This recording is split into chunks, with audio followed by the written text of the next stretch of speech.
Live from downtown Detroit, Local 4 News at 11 starts now.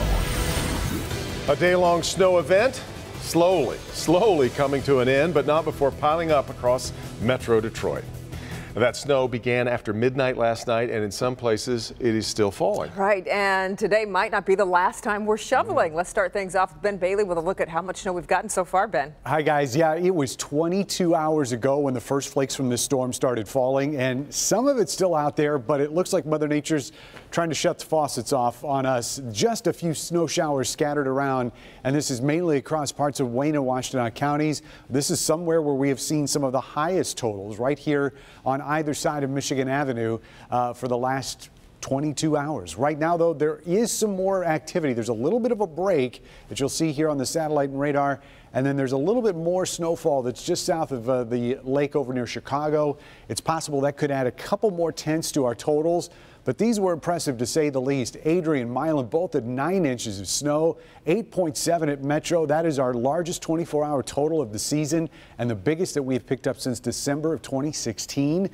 Carlton's at 8 and Ann Arbor's at 7 inches. A lot of these totals taken between 6 and 8 p.m. tonight. Those were the latest numbers that we received, so it's possible they could go a little bit higher when the final count is in. A few snow showers overnight, but again, it's a couple tenths at best. An inch or less is what we're expecting on Saturday, and could get more than that as we close out the weekend on Sunday. We'll look at timing on both of those events coming up in a few minutes, guys.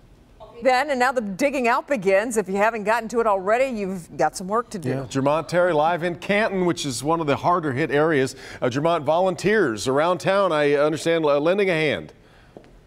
Yeah, Devin and Kimberly, in this type of weather, you truly do have to look out for your neighbors. I'm here in Canton, and you can see, the snow is heavy. You wouldn't believe it. There's a sidewalk somewhere underneath here. Take a look. Yep.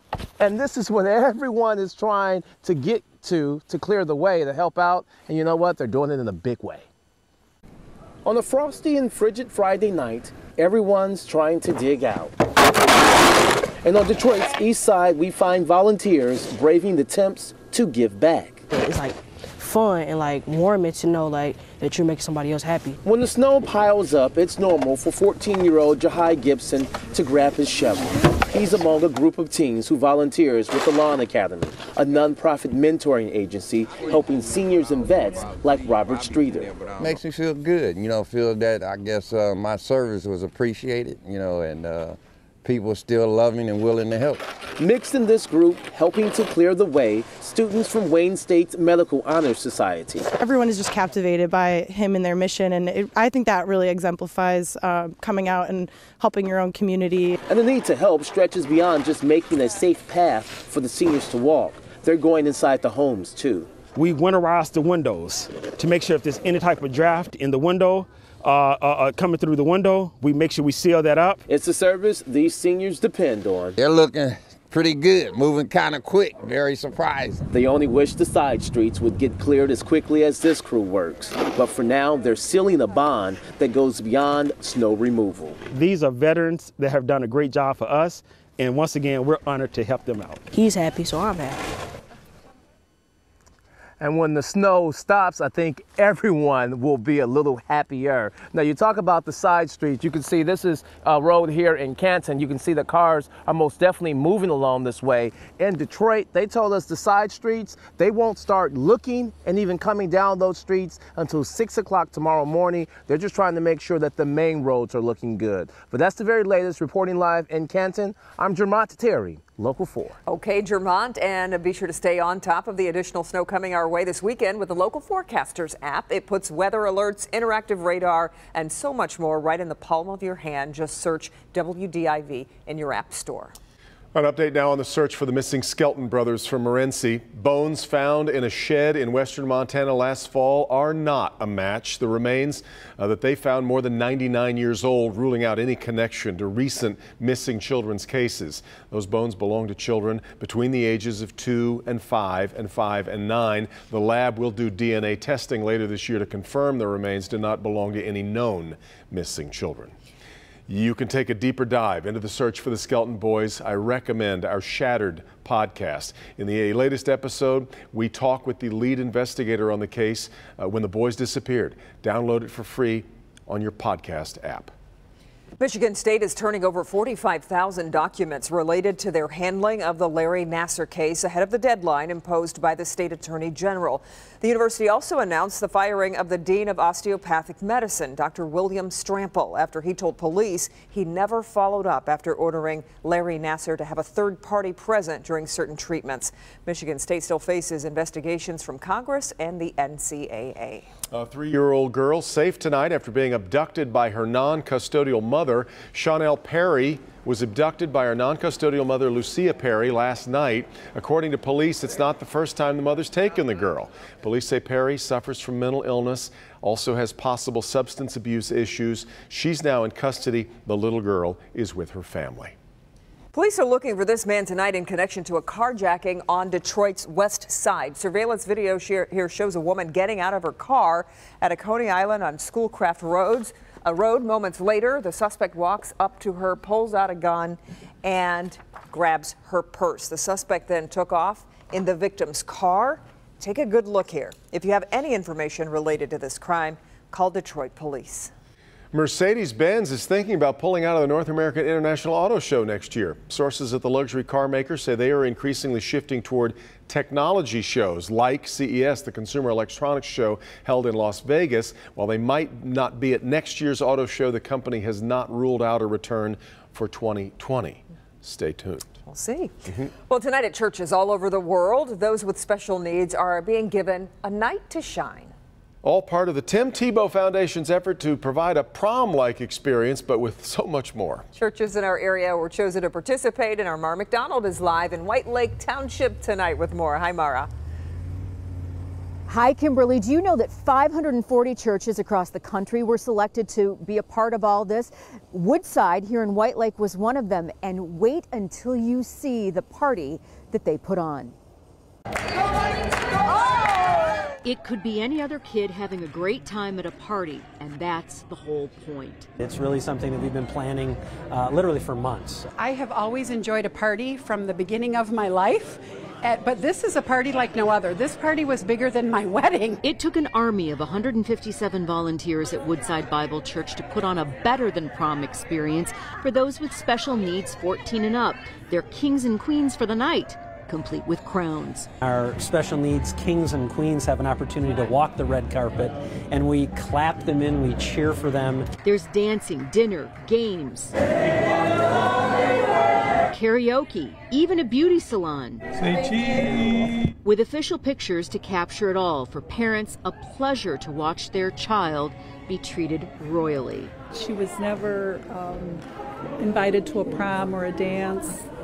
And the first time we went to one of these, it's like total acceptance and love, and they're just celebrated. It's an opportunity to love people who maybe our society hasn't loved very well. Craig sums it up the best. It's been an experience for me, Laura. Because? Because of all the great people. Back here live, the Tim Tebow Foundation estimates that 90,000 kings and queens like Craig had a really good time tonight. We're live in White Lake Township. I'm Mara McDonald, Local 4. I covered one of these a couple of years ago. It really is special to see their smiles and just everybody's having a great time. Yeah, what a story. Yeah. All right, Mara. Coming up, new tonight, doctors discover a new benefit to the flu vaccine. We'll tell you why it could be good for your heart. The father who lunged at Larry Nassar in court is making headlines once again, but this time it's about what he plans to do with all the money raised for him. We're friends, we've trained together for years, but I've never actually been home with the Shib-Sibs. Is there anything, though, that fans don't know about you that you want people to know? What we've been working and training so hard for is that Olympic moment. I'm Meryl Davis. How Maya and Alex are making their brother-sister connection a winning combination. Why this Olympics is their paradise, and the faces they can't wait to see when they get home. Want to ride with me? You know them as the Shib-Sibs. Ice dancers Maya and Alex Shibutani could compete as early as tomorrow in the figure skating team event. Two-time national champs, strong contenders for the podium at the Olympics, and our Meryl Davis caught up with them before they left for South Korea and reveals how the Shib-Sibs hope to reach a little paradise in Pyeongchang. Well, I've certainly spent a lot of hours at this rink with Maya and Alex, but I've actually never been to their house. So I wanted to see what life is like at home for the Ship Sibs. This is how I usually see Maya and Alex, training hard at the Arctic edge of Canton, ready to reach their Olympic dream. I am ready. At home, I could see full circle how being brother and sister sets them up for success. Can you talk a little bit about how that's helped your career? At this point, we've been skating together for 14 years, but beyond that, having that bond of him being my older brother from the start has really helped us through everything. We have different strengths and we have different interests, and that's what makes any team great, like diversity of thought and creative ideas. That's what gets us our best work on the ice. So much of ice dance is telling a story between a man and a woman, often romantic. Being brother and sister, Maya and Alex had to find a different identity to succeed. I started seeing them do that when they skated to Coldplay's Fix You. When you try your best but you don't succeed. 2015 is really the first season where we felt like we were ourselves on the ice. We were adults, we were making decisions about what we wanted to show with our skating. We weren't skating to a program that someone told us would be a good idea to do. We made the choice ourselves. Determination. That's what I've always seen from Maya and Alex. And through their skating, they're telling the story of their personal journey to success. There was no path for us to follow, particularly because we are a sibling team, because we are very unique and different. We know that we've stood out over the past 3 years just by being ourselves. And that takes us to their free dance this year, Coldplay's Paradise. You know, with us, Pyeongchang is our paradise, and we're hoping to be living and skating in our paradise at the Olympic Games, and that's why the program means so much to us, but I think it also has sort of a broader appeal and understanding nature for people just watching, because everyone has a dream, and everyone's lost sight of that dream at a certain point, and it's about how we react and how we pick ourselves up. You know them as the Ship Sibs. They saw the value early on of connecting with their fans on social media, letting you into their personal lives. Is there anything, though, that fans don't know about you that you want people to know? I think that we're pretty open, and that's just what makes it easiest, is to not try and be something that you're not. But then as far as people that aren't sure, I guess we're not the same. That's one thing. We're not twins. Athletes feel extreme pressure heading into the games, and every Olympian needs an escape from that stress. For them, it's Lily and Poe. To have these two is amazing. And they are very, very sweet, and we're so happy that we're able to spend time with them after spending long days at the rink. Beyond, the score itself or the obvious results or accolades that we all hope for at the Olympic Games, what does success in Pyeongchang look like to you guys? What we've been working and training so hard for is that Olympic moment. And so what I want is for us to be standing in the middle of the ice after our performance, feeling so happy and proud and satisfied with what we did. Well, as their teammate, it is absolutely incredible to see where Maya and Alex are now. They have a real shot at the podium. They've overcome so much, and yet I have a feeling the best is still yet to come. I'm Meryl Davis, Local 4. I think you're right. That's awesome. Olympic gold medalist Meryl Davis, as we've been saying, she'll be working with us throughout the Olympic Games, doing special reports like the one you just saw, and giving analysis on our Olympic Zone show that airs nightly at 7:30. That was great. Bernie will have highlights, by the way, from tonight's opening ceremonies, which I hope you watched. They were really spectacular. That's coming up in sports. But before we do that, let's bring Ben back in, who has been a really busy fellow all day. It's been a busy day, but the only thing I can think about is those people who have waited and waited to shovel. And now they're looking out. Big old You probably could have shoveled 3 times and gotten about 3 inches of the crack. Should have cut that in half is probably what they're thinking about now. But we are almost done with this. There are still some snow showers out there. These are not going to appreciably add to totals, but we are still going to see some very minor accumulations through the overnight hours, and this is mostly going to be from the city south. You look back here to the west, that looks pretty impressive, and that will eventually become our Saturday snow. Right now, it looks like it's going to weaken by the time it gets here. Still looking for about 1 inch or less out of that system, but it does bear watching. Pretty impressive look on radar as of right now. So we got plenty of storm pins in today, and of course, speaking of shoveling, this guy was out doing it in Orion Township, and then there was another guy that Ellen took a picture of, her husband. This was his 4th time out there shoveling. while she sat inside and took pictures. So congratulations. The show, of course, must go on, and it did at the Opera House tonight. Gorgeous look at the building there. This is from intermission on Friday night, and the moisture with this snow really made it picturesque. Hung on a lot of the evergreens across the area. We got this in from Highland Township. Holly sent us that pictured. Sometimes you just want to go admire the snow, and that's what Addie Finch was doing. We got plenty of pictures of dogs and cats enjoying the snow. And Devin, Steve heard us bemoaning the fact that we still have half of February left. So he sent us this picture. This was from March, middle of March last year. Just wanted to remind us. Thanks a lot. Yeah, we appreciate that, Steve.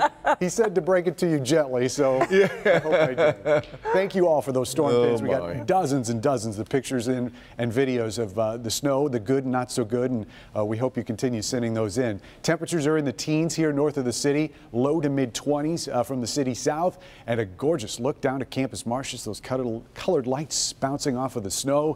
But it is chilly.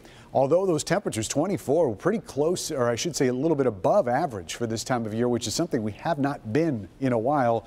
So it's nice to see that. Here's a look at the timing of our next snow, and we will be seeing it come in shortly after sunrise, more likely mid-morning into the afternoon. And again, we're just looking for an inch on Saturday. Once we get into Sunday, that system looks a little bit more impressive, so should pick up an additional 1 to 3, but nothing compared to what we had today. Let's look at low temperatures tonight. Should be a little bit of a variation as we expect the clouds to clear out to the north.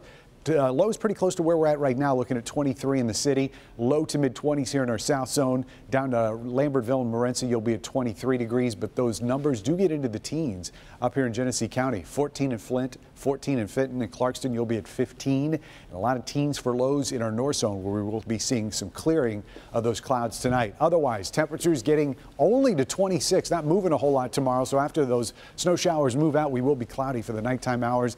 Another 1 to 3 on Sunday, and then the 30s finally above freezing next week, and some sunshine to go along with it. So a little bit of a break from the flakes. And thanks for the picture from March. A little, thanks, a little Steve. Perspective always helps. Yeah, nice. All right, well, it turns out a vaccine doesn't just protect you from the flu. We'll tell you about the other benefit doctors just discovered.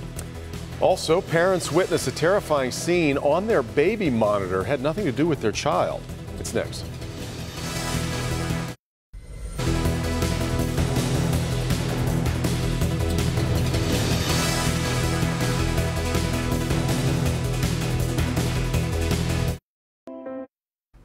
A Florida homeowner watches on a baby monitor as a man breaks into his house. The homeowner kept getting alerts from his nanny cam, and when he finally looked, he saw a hooded man climbing into his daughter's room. Police say he got away with purses and old cell phones. The flu vaccine isn't just a weapon for the sniffles and a fever. It can also lower the chance of heart attack. Studies found a link between heart attacks and the flu. People 35 and older who suffer from heart disease in the first place, for those patients, their risk is 6 times higher within a week of coming down with the flu. So patients are encouraged to get the vaccine, not just to prevent the flu, but to prevent heart trouble as well. The father who the internet rallied around after he lunged at Larry Nassar is donating the money raised in his name. Randall Margraves says he will donate the more than $30,000 raised to Michigan groups that help sexual assault survivors. The money was raised to pay for Margraves' legal fees after he was arrested for lunging at Nassar. Margraves has not been charged with any crime for his outburst in court. New police officers will soon be patrolling the streets of Detroit. 22 new officers sworn in this morning at Greater Grace Temple. Being a Detroit police officer is a calling. It is not meant to be answered by everyone, but rather by the extraordinary people who are equipped with the fortitude to place everything and everyone above themselves. And the newly graduated police officers will now be split across the city, going downtown and to different precincts, and we wish them all the very best. And congratulations. Yeah. Well, the Wings blew it tonight. Oh, and the Pistons didn't do much better. Oh, that's true. But we do have ceremonies were good. Well, let's go with that. Ceremony.